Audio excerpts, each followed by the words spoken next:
Okay, so now we get a message telling us that our install is complete. Click here to view your notifications. So here's our credentials, our admin area, our username and our password. And if we go across to our website now, we can see that it's live.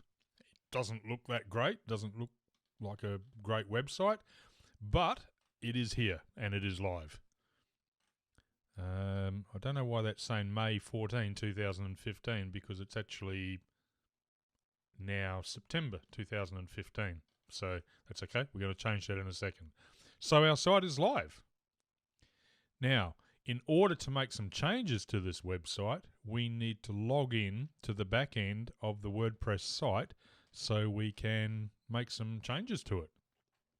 So we go in, we need to keep a track of this because this is the information that HostGator has given us. It's given us a username, an admin area, and our password, which we can change.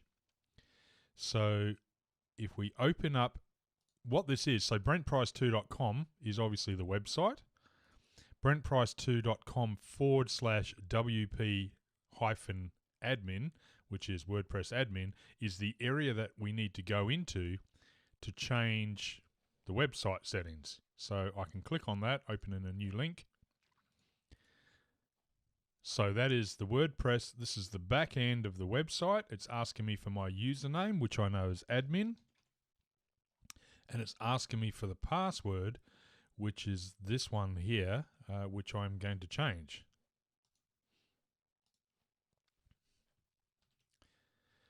Click login.